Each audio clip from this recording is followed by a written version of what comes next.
Welcome everyone. Welcome back, I guess, to the Locals Only Lounge. I hope you have stuck with us from the Loyal Locals podcast.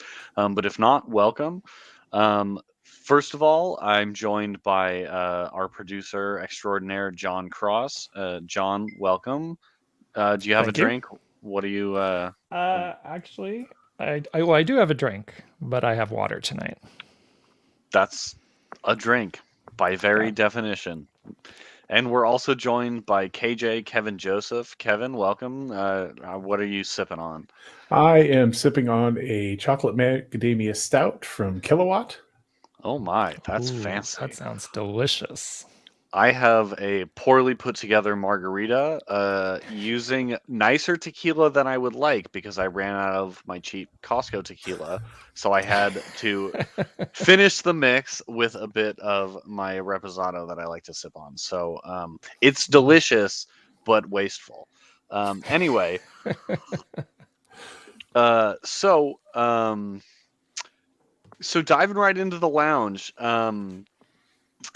Kevin, you were talking in the main podcast. You mentioned you were in a bowling league, and that reminded me that theater I like to go to here in San Diego was doing, I think, 25th anniversary. Don't quote me on that. Some number of years anniversary of the Big Lebowski uh, showing, which was fun. I love that movie. If you've never seen it, I highly recommend. Um, but it's also a good movie to maybe have a drink in your hand. Enjoy with friends. It's a bit of a weird one, but anyway, um, that is all to say. Bowling has been on the mind, and you mentioned that you're part of a bowling league earlier. So tell us a little bit about that. How'd you get involved? How serious is it? Are you super good at bowling? What's your best score? Dive into it. All right. So I do bowl in the league here locally at Mira Mesa Lanes on Thursday night. It's actually a primarily LGBT oriented league. I have been doing those sorts of leagues now for about 25 years. I did it a little as a kid because my dad bowled. And I got into it through him, but then I didn't do it for a while. And when I first moved to Minnesota in the late 90s, you it's maybe hard for Californians to imagine what a Minnesota winter is like. But I was looking through the local gay magazine called Lavender one night, and they had an ad. There used to be, I think, 8 different LGBT bowling leagues. And I saw one on Wednesday night. I'm like, hey, that works for me. And so I went and started doing it. Now, 25 years later, I've been bowling pretty much every week aside from a year or so that nobody was doing anything. So yeah, I do that. I What I had mentioned earlier, I think that kicked off this topic is that I was in Reno this past weekend bowling in the United States Bowling Congress's Open Championships.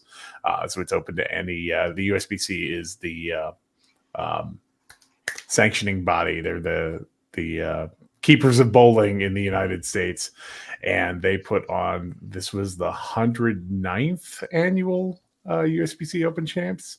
It goes way back. It's huge. It's actually runs over the course of 4 or 5 months. It started in March and will end in July.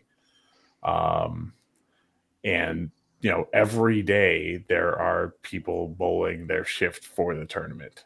There's actually a group that someone locally to San Diego puts together, again, primarily LGBT, but not fully. A lot of people who support the LGBT community do come and bowl on that same weekend, where he had almost 100 teams, which is 5 bowlers each, as part of his group over this past weekend. It's a challenging shot. Not to get into too much of the details of the whole lane oil thing. If people are interested, I'll actually post a link to a really awesome Veritasium video on YouTube Ah, that goes over some of it. If you're familiar with Veritasium, very cool science channel. But I struggled. I definitely struggled. I did have one 220 something game on Sunday, but there were a bunch of 130s and 140s thrown in there. So Wait, I'm sorry. 220 is struggling for you? No, that game felt really good under those Okay. conditions. This is the second time I've done the Open Champs, and I had not gotten the 200 game, so that felt really good. It's just when I sandwiched that in between was not as good. Yeah, Andrew Dyer in the comments saying his all-time high is a 164. That's around my all-time high. I was also a child, and I managed to get like a few strikes in a row. So it wasn't even overall a game worthy of 160. So 200 anything is like shockingly impressive to me. My league average this year, I think we just we're in the end of the season, and I think I'm finishing with a 187 average, which is a little down from the last couple of years, but right in that same range. Your average is higher than I have ever bowled, so It's one of those things that it's kind of like with Rocket League too. I know that compared to like the general population, I'm reasonably good at it, but I also know a lot of people who bowl like 200 plus averages and such. So I have a bad habit of comparing myself to them and thinking I'm not a good bowler when honestly I'm a pretty decent bowler. fair enough. So if we ever do a locals bowling tournament, I know who I'm picking on my team. Yeah, right. I mean, honestly, it's another thing we can throw out. Like, a soccer team makes much more sense. But if anybody wanted to put together, a 4-person team, I would love to help organize it. If for next season, come September, maybe even bowl in the league that I bowl in. We always looking for more teams. Show up, wear loyal jerseys every week. That'd be fun. I hate to put her on the spot, but my girlfriend Gabby actually works for Bolero, which is like a bowling company who owns just a shitload of bowling alleys. So I don't want to speak for her, but we might be able to set something up. Is all I'm saying. Yeah. If there's somebody out there who also bowls or is interested in learning it, you do not have to be a good bowler to bowl in the league. There's a handicap system that they use to kind of even things out. Hit me up in the Discord. Fair enough. So KJ cool. will be the captain of both our Rocket League teams and our bowling league team. Sure. Why not? I want to. I mean, I knew Andrew wasn't going to be here, but I'm dying since Andrew's in the chat to ask him why he's not with us here tonight. Yeah, Andrew, what the heck? we get him in the chat tonight, just not on the screen. All right, so we. Oh, sorry. Go ahead, John. I was just going to say we want to switch over to talk about the Golazo network. Yeah, sure. While we're waiting for Andrew to give us whatever excuse he's got. Yeah, sure. So he's at an airport flying to Maine.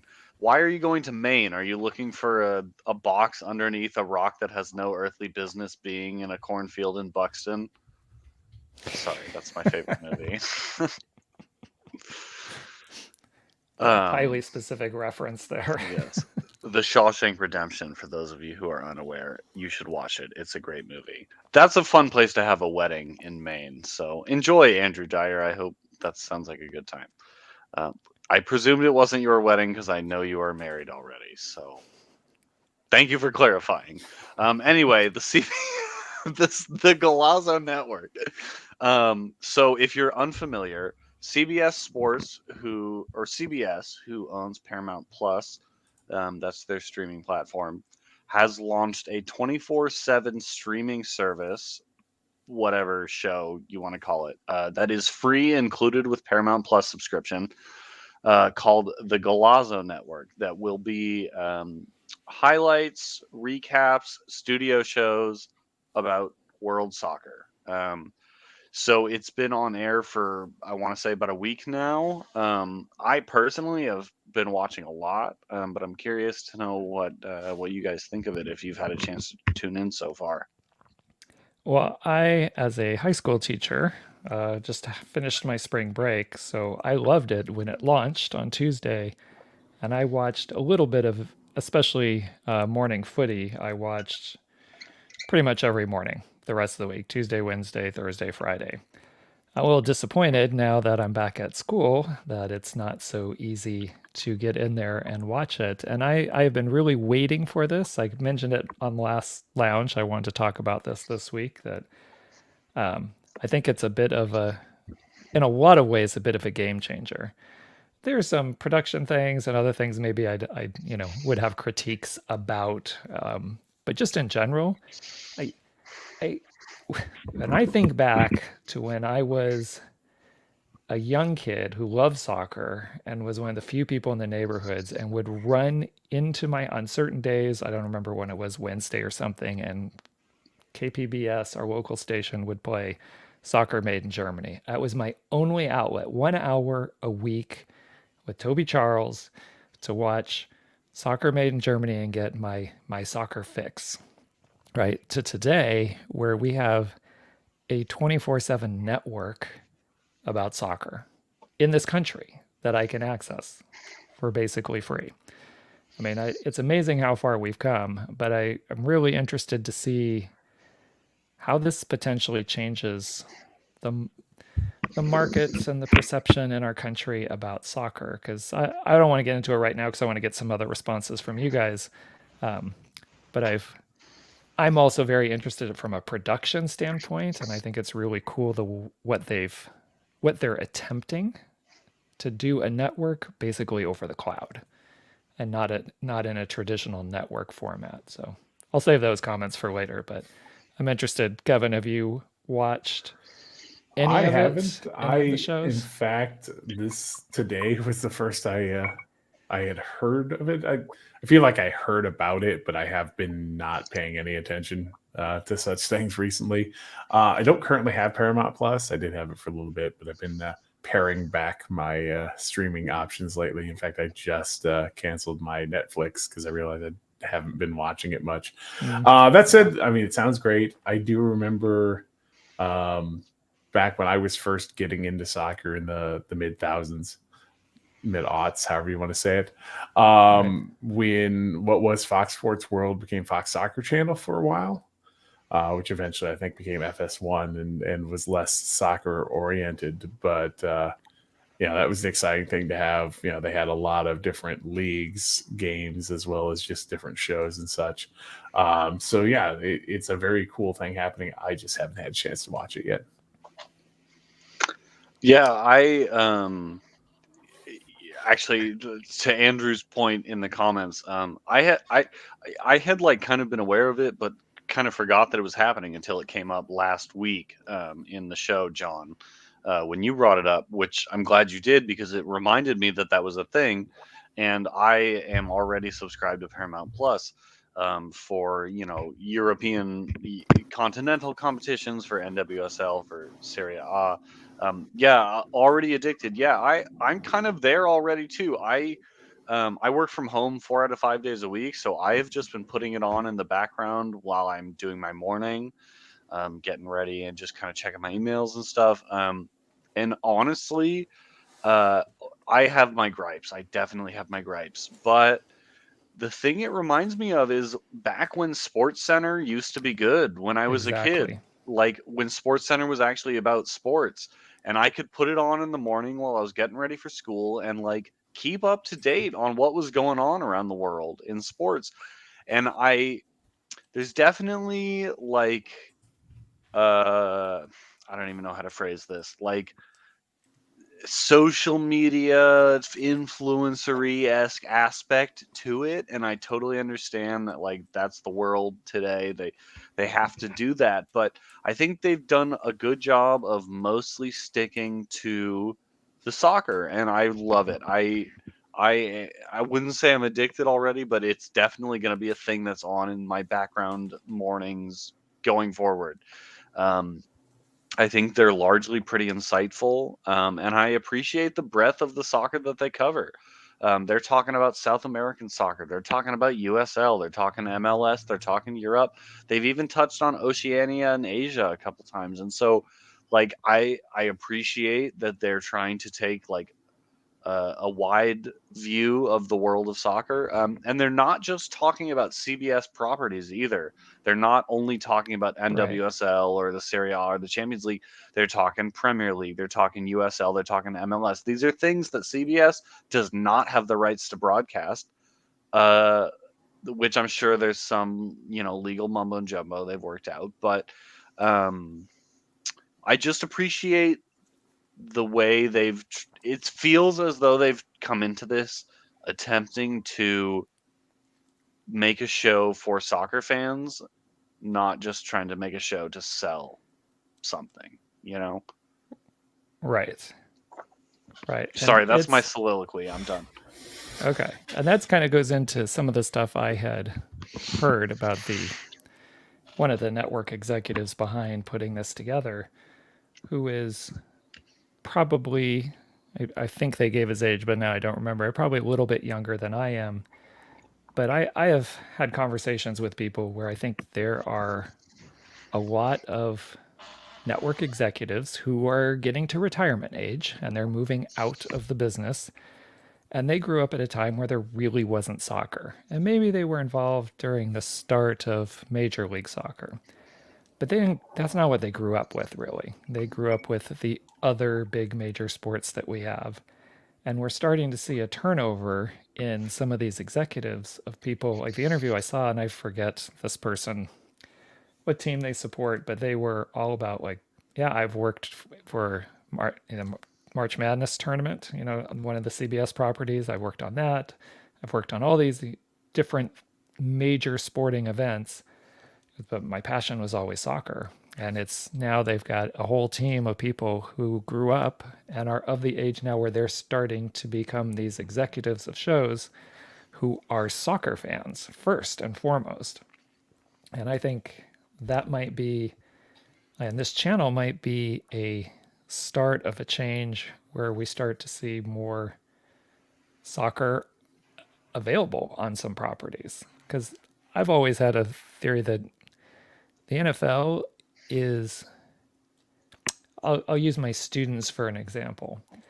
Most of my students, my die-hard, passionate students, they like soccer and basketball. Those are the two sports they like, that they're really involved in. They wear jerseys all the time. And for soccer, it's really Champions League, right? Those are the teams.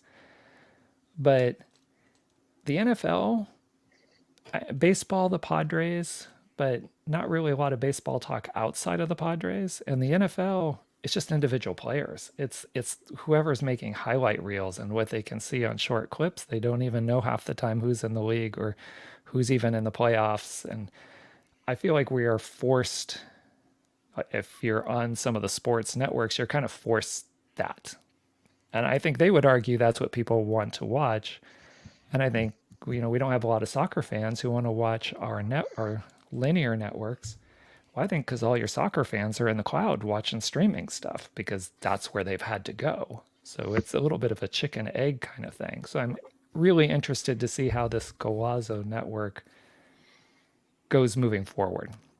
Does it start to attract more people? Just like we've seen with women's soccer, all of a sudden people are like, where did all these fans of women's soccer come from all of a sudden in the last 2 years?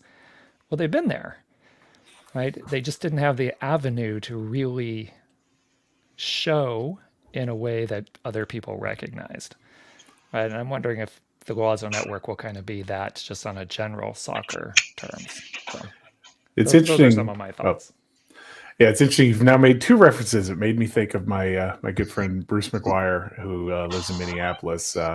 He's off and on done a blog called I can't speak suddenly. Do Nord Football. He's pretty well known in certain circles of American soccer, and one football made in Germany that you were mentioning earlier. Big influence on him as well, and he's also mentioned over the years that soccer in the U.S. especially has been the sport of the internet. As Right. the internet's kind of come up and there's more and more connectivity around the world.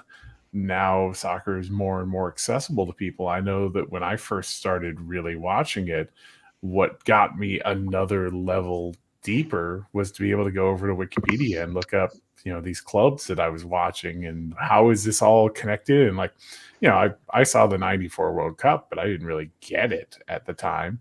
But now, looking up all this history in Wikipedia and such, and now this younger generation has that all up front at the beginning.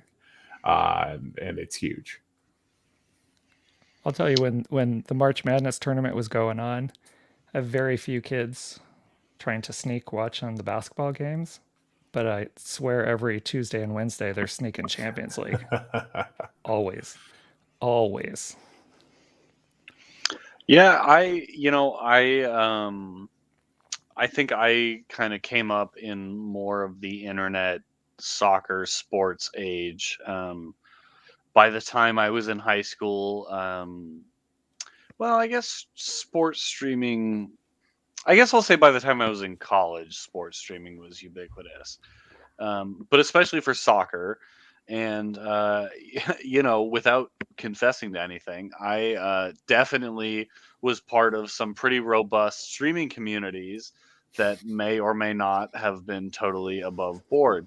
But that was how you had to watch the game at the time, So anyway, to both of your point, I think that soccer fan community is definitely very well versed and adept at navigating the internet landscape. And so I think that American soccer fandom is definitely growing. And I think that to your point about the NFL, I think it's interesting because, I alluded to like when SportsCenter used to be good. And what I meant by that was when SportsCenter used to actually like cover different sports and not just like the NFL plus whatever LeBron James is up to. And there's definitely been like a funneling of American sports media over the last decade towards the NFL and like the big superstars in sports like the NBA.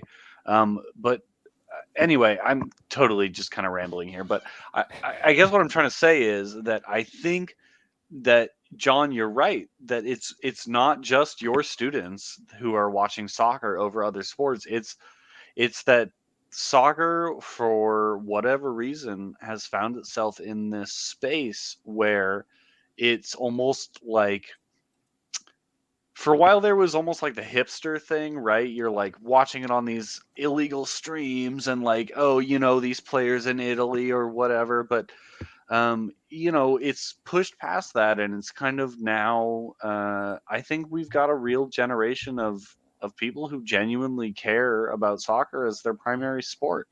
For me, it's soccer and baseball are my two big ones. And, I think for the people younger than me, it's soccer. Yeah, Kevin, do you see any of the similar kind of things, or? I mean, definitely. I clearly I'm not a teacher, so I don't spend nearly as much time with the youths these days. But no, it's exactly right. The accessibility of on TV / streaming of Champions League, of the Premier League, of Bundesliga, all of those kind of leagues, has definitely led to an explosion. Unfortunately, it has had both a positive and a negative effect on domestic soccer, because now that there's even more accessibility for the European leagues and for big things like that, there are some people who don't necessarily want to associate with the lesser US-based leagues, which is a shame. I mean, we all know that. That's a damn shame.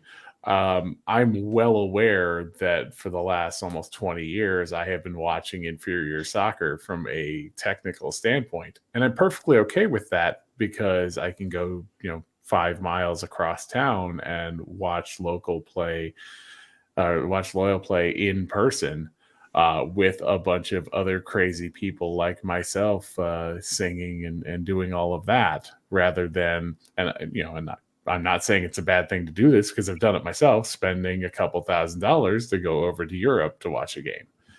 Yeah. Right. It's just nicer to have that local connection. Yeah, I never bought the inferior argument that some people make, because Agreed. college basketball and college football are huge here, and Hmm. they are clearly inferior leagues, and level of play to, say, the NBA and the NFL. And yes, you're looking at potential future stars in those leagues. But, some of the argument is, well, why would you watch this? It's inferior. It's not the top. But I think part of the reason we like, in this country, we like the college sports, and especially some of these big rivalry matches, it's not the teams and the level of play, it's the amount of passion the fans bring to the stadium and the arena, which is, I think, what a lot of us love about our sport, right? And what we can bring to it. And I think there's a lot of distraction arguments that some people make for whatever point they're trying to raise, or get people to think a certain way. But I'm more just curious to see what happens, like I said initially, with the Scalazzo network. And I just want to relay a story from my youth. Dylan, you were talking about your maybe not above board streams at some point in your life. I I think remember we've all being a done it. kid in 1978, the World Cup in Argentina. And I grew up in Palm Springs. That's where I went through most of my schooling up through high school. And we have a lot of people from all over the place that live in Palm Springs. And I remember on our local channel, which was Channel 10, they were broadcasting, and it was some kind of pay per view. It was like my first experience with some kind of pay per view. But they were broadcasting on that channel. And that was our cable channel, because, way back before your time, we had channels 2 through 13, and that was it on the television. But there was a way in the UHF signals that I could see it was there, but it was scrambled, and I could kind of hear the audio. But I was somebody who liked to tinker with tech stuff, that I went in. I remember, because my grandmother would watch us over the summer because my mom had to work. So we'd always go to my grandmother's house. And I tweaked her television and tweaked the signal to get it slightly out of phase so I could kind of get the games in. And it was enough that I could watch them. It was horrible. It's like having a bad stream, right? Just trying to watch it, not pixelated, but I actually got in there to where I could tweak it to be able to watch some, as a 10-year-old, watch some World Cup matches as they were being televised on some kind of pay-per-view like thing, locally. But that's what I had, and it was there, and I figured out a way to kind of watch it. But, talk about doing your illegal streams from way Yeah. back as a little kid. Yeah, I love that you bring up the college sports to MLS or USL comparison, John. Because I've made that argument countless times to people, because I also think the whole quality of play argument is just total bogus. Because for exactly what you've outlined, it's like I I growing up was a big football fan. Like American football. And I always preferred college football to the NFL. And I was always aware of the fact that it wasn't because it was a higher level of play. It was because the passion and the community were a much bigger part of it. And I think this ties into the Wrexham conversation y'all had last week. That the thing that drew me in to soccer in the first place, and especially San Diego Loyal, was the community and the passion that the community shared for the club. And, don't get me wrong, I love soccer already. So that was something I was seeking out. But I think that the college sports analogy is a particularly poignant one, because the things that make college sports so enticing are the same things, in my opinion, that make the Wrexham story so enticing, and that is two big pillars. One is the community aspect, right? With college, you get this inherent sense of community that isn't necessarily there in NFL or MLB, NHL, NBA teams, franchises. But you also get the stakes. Look at the March Madness tournament. FAU, Florida Atlantic University. Right. Actually, my dad's goddaughter went there, so it's a school I'm familiar with prior to this. But that's a school that is not a sports school. There's no reason that Florida Atlantic should be in the spotlight of American sports, and yet they made the Final Four, and therefore we will all spend the next year talking about Florida Atlantic University. And there is a stakes there, like something to be won or lost, that is Right. simply not present in American professional sports. Um, because you look at, I mean, my San Jose Earthquakes, I grew up in the Bay Area. They're actually doing okay right now, but for years they were the pits of the MLS. They deserve to be relegated, even though that wasn't a thing. And I just, when the stakes aren't there and the community isn't there, and by only having a certain limited number of clubs that exist in this ecosystem, you restrict the community inherently. Um, you just kind of can't get the passion that exists that people want. And I know I'm kind of just totally going off the rails here, but I think that there's something to be said for. Anyway, I really love the college analogy you brought up, because I really think that there's a comparison to be made there between the passion that drives the support for college sports teams and the passion that drives the support for lower league teams in European soccer. But it's the stakes of the winning and losing that makes it really, you know, life or death for a lot of these people. And anyway, to bring it all together, I support promotion and relegation. It's interesting, the whole college sports thing. I hadn't considered the deeper analogies there, how it connects, because you think about the era in which college sports started becoming somewhat popular. It's mostly pre-television. Same thing with the beginnings of European soccer. It's very much these teams represent their community, whether that be part of a larger city like London or just these smaller towns that are out, like Wrexham, for example. Um, it's very much of its era, where it is tied into those communities. These schools that have been around for 100+ years are tied into their communities, no matter if they're a tiny school or a big name. And so they have that kind of support going forward. Whereas you then look at professional sports in the US, the explosion of those really didn't happen at all until the television era. And so you're Right. locked into the longevity of those teams is now tied into their ability to generate revenue, and is very much tied into television and such, for their survival. Um, you know, Back in the early days of Major League Baseball, there were teams in all kinds of strange little places, as well as big cities.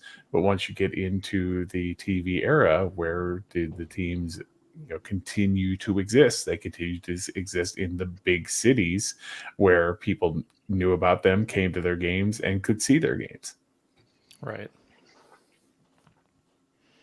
Well, should we? This might be a good transition. Speaking of big games, we have a big game coming up in Snapdragon this summer. We just heard recently with the Gold Cup and the Gold Cup groupings and where teams are playing. So let's go ahead. Well, actually, I don't want to pivot too far away. Did anybody have anything else they wanted to add to the other one? I didn't want to like hijack the conversation here. No, I just I wish people would engage more seriously with this pro rel conversation.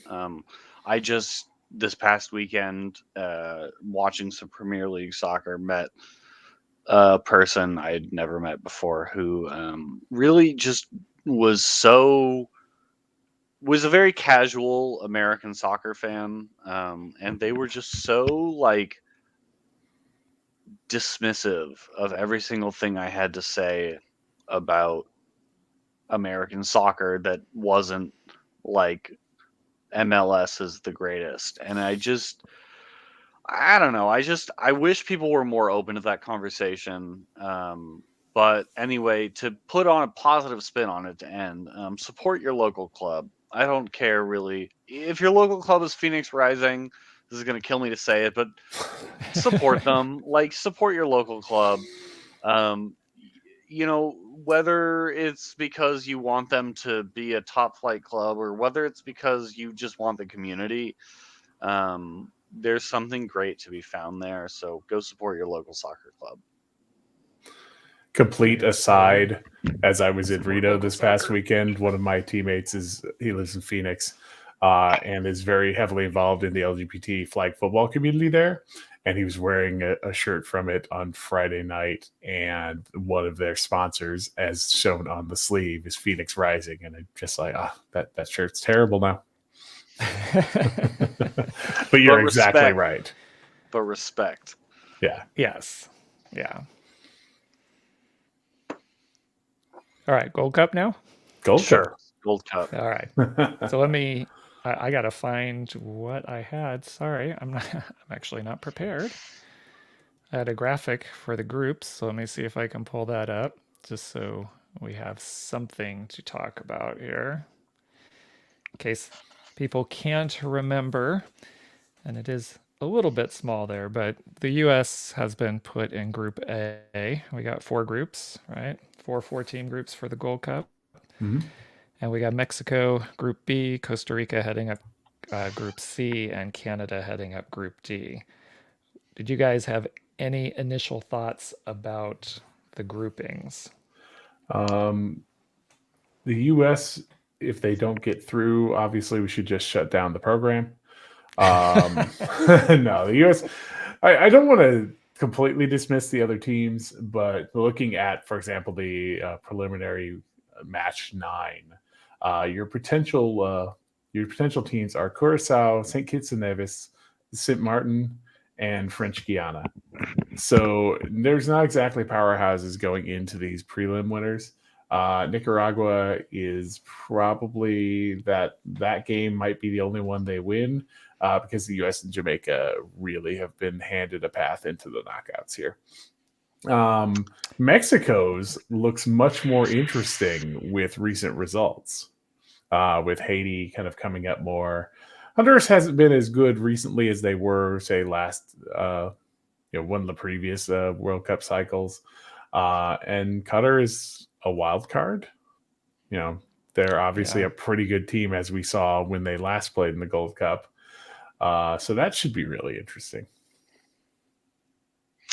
Dylan, what about you? Yeah, I do have some thoughts, and unlike Kevin, I actually do mean this to kind of put aside some teams. What are we doing with Qatar? Is in the CONCACAF Gold Cup? I'm sorry, like I understood it last time because they were the upcoming host.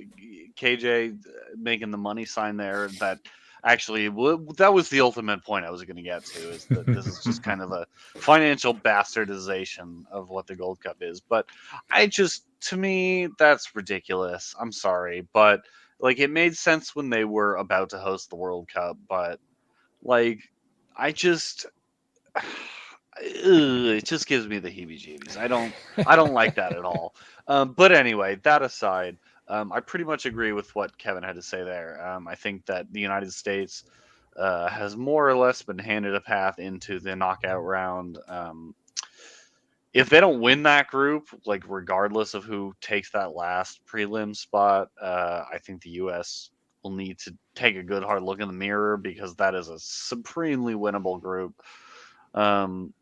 Mexico's group might be more interesting.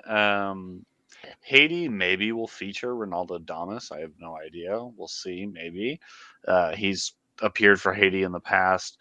I think the most interesting group for me, though, is Group C. Costa Rica, Panama, and El Salvador are all like very solid teams. And I don't know anything about the prelim teams, so you never know who gets through there. So that might be a fun group. So that's yeah. I think Group C will probably be the most wild group. And clearly, as we all know, and this happens every time with the Gold Cup, it is designed, assuming the United States and Mexico do the right thing, for them to meet in the final. It's Yes. always designed that way. And we know why. It goes back to the Qatar thing, right? It's the money. So I would say again, I agree. The US, like even with a C or D level team, they ought to be winning that group. I mean, there's no reason we shouldn't. I do think Mexico, just on paper, looking at these, has a not super easy group because they got stuck with Qatar there. So, Honduras could surprise, or Haiti could at least surprise. But I agree, Group C with Costa Rica, Panama, and El Salvador. On paper, I would say Costa Rica I ought to win that group, but it's the Gold Cup, and teams get up for playing other rivalries there, and anything could happen. Costa Rica is definitely going through like a changing of the generations as well. They had the like Brian Ruiz, Keylor Navas generation that is kind of aging out. So it'll be interesting to see how they kind of how they look going forward. So my second question then is, did either of you see the schedule that was released today? I think, at least I saw it today. But the actual schedule of games and where things are going to be. Sorry, go ahead, Kevin. I was going to say, I have the Wikipedia pages up for that kind of thing, actually. So the U.S. is playing, and let me go back over it, in Chicago, St. Louis, and Charlotte for the group stage. I think I read, though, that if all goes according to plan, air quotes, the U.S. will be playing in the semifinal hosted at Snapdragon Stadium. Well, I imagine, with Las Vegas being the other semi and being the larger of those two stadiums, they will most likely put Mexico in it. The question happens if either Mexico or the U.S. doesn't top their group, they could be on a collision course for that semi. If they both win their group, the only place they can meet is the final. But if one doesn't finish first, then they would have to meet in a semi. So or actually, I think if they both come in second as well. If they both come in second, they still end up on opposite sides. But if one comes in first and one comes in second, they end up on the same side. And so they've decided not to assign the semis locations ahead of time because, again, they're wanting to maximize the potential there. So one will be in Vegas and one will be in San Diego, but we won't know which one until after the quarters. Right. I think everybody was waiting for the schedule to drop because all the rumors were that Snapdragon was get a semifinal. So everybody wanted to know which path was it. Was it the U.S. path or the Mexico path? Like the main one, assuming they win their group. Right. And then I think people saw it and read like, to be determined. We'll wait till the end of the group stage before we decide where the semifinals are going to be. And Kevin, I think you're exactly right. I think, and I don't have any inside information, this is just going from chasing the dollar. I think Mexico plays their semifinal in Las Vegas no matter what. Right. So I think they want to wait and see if it's a possibility for US and Mexico to meet in the semifinal. Then they're going to make sure that semifinal happens in Las Vegas. If they're on opposite ends, I think Mexico still plays in Las Vegas because, as much as it pains me to say this, I think Mexican-based fans in the U.S. will more likely sell out the 70,000 seat stadium in Las Vegas than U.S. fans would. 100%. And which I hope is good news for us. Well, let me rephrase that. Us as U.S. fans, because we certainly have a lot of people in the locals that are Mexican fans, and we have locals that are Costa Rican fans. So I don't want to speak for everyone since we're kind of a local supporter group here. But for me, as a U.S. fan, I would be very happy to see the U.S. team come through as a semifinal. But if we go back to the group stage, because I think one plays two, right? Group A plays Group D. Sorry, that's what I meant to say. Yep. A plays Once D, we get B to those plays other C. knockouts, and you've got Canada in Group D. The other teams we should take care of, but if the U.S. slips up or Canada slips up, that could make for an interesting match right after, because I think Canada's still very strong right now. I think it's clearly United States and Mexico and Canada are, I think even still after the World Cup here, the three top teams in CONCACAF at the moment. I'm sure other teams would argue with that, but I think realistically those three teams are strong, and I think Canada brings a very strong team. They could make a dark horse. Not really. I shouldn't say a dark horse run. They could make a run for the Gold Cup title. Oh, certainly. I think really in that group, we haven't talked about it much yet. You've got Canada and you've got everybody else. Yeah.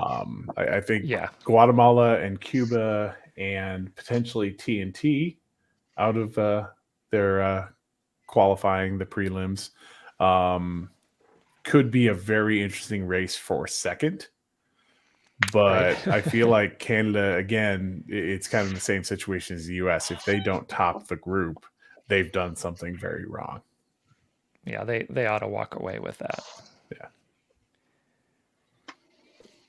Yeah. Dylan, do you have any thoughts? Just flashbacks to Trinidad and Tobago was really all that was happening right there. No, I'm just kind of scrolling through the running order you've got here for the lounge, and I think I don't really have anything else here to add. I guess the Camden Riley mic'd up thing is the last thing we could really talk about. Yeah, I'd like to spend just a couple minutes on that, and then we could wrap up, because we had mentioned briefly at the end of the Loyal Locals podcast. I think everybody. I haven't talked to or any kind of interaction with the person who didn't love that mic'd up episode with Camden Riley. So, Kevin, have you seen it yet? I haven't seen it yet. Oh no. What? What? I've been busy. 7 minutes of your time. It's so worth it. Actually, today it was the opposite of busy, and it felt great. Camden Riley, as I said, I think at the end of the Loyal Locals podcast, or maybe it was in our pre-show thing we were talking about, he is a treasure.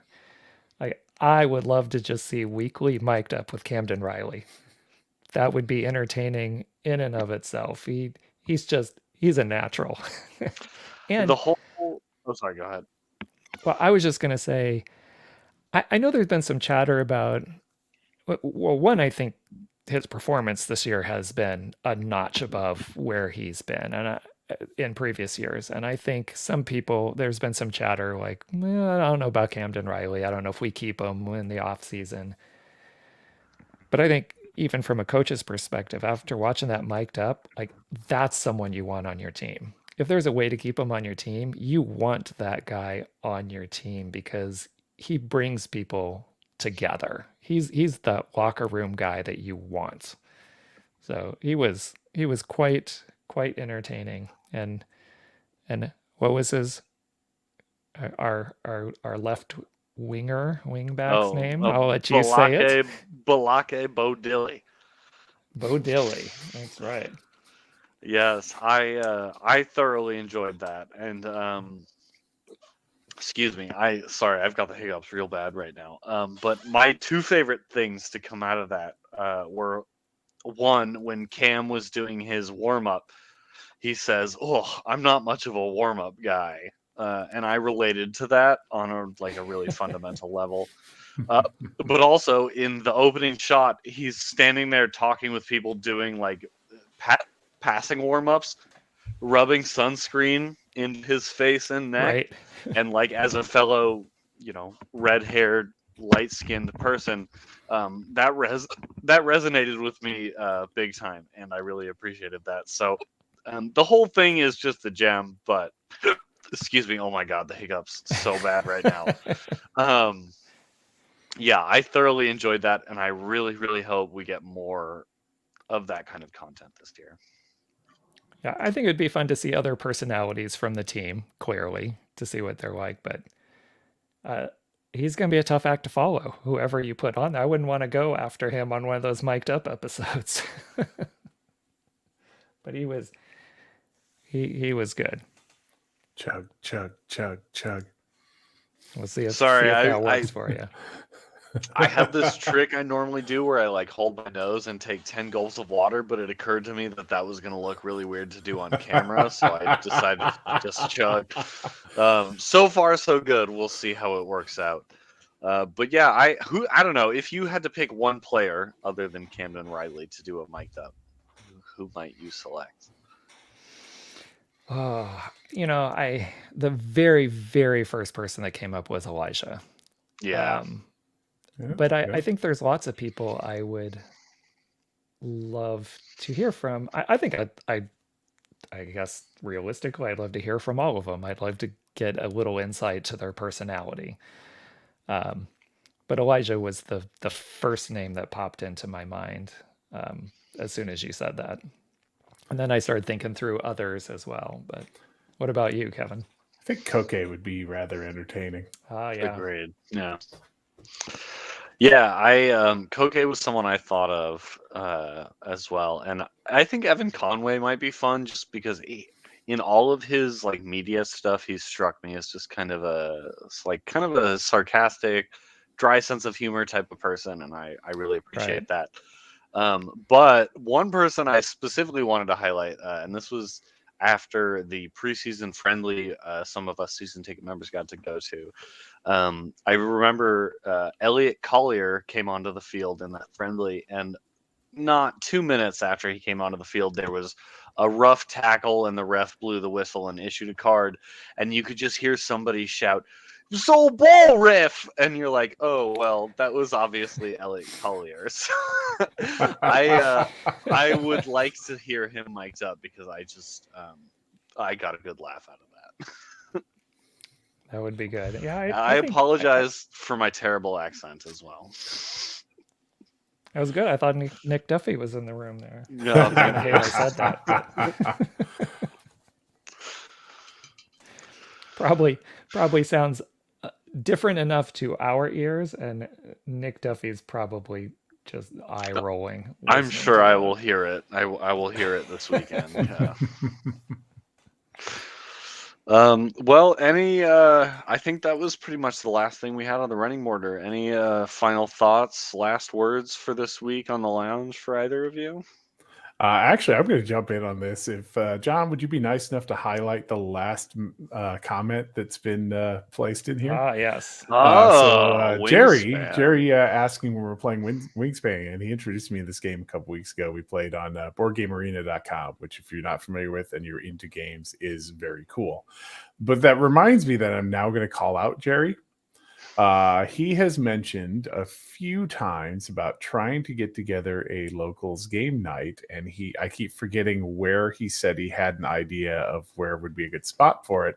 And I keep trying to prod him to get it together and let's make it happen. So, Jerry, you're getting called out on the podcast tonight. I'm sure he's typing right now. If I had to guess, I would say that Jerry's probably referring to Cafe Calabria on 30th Street. The moment you said it, yeah, that's it.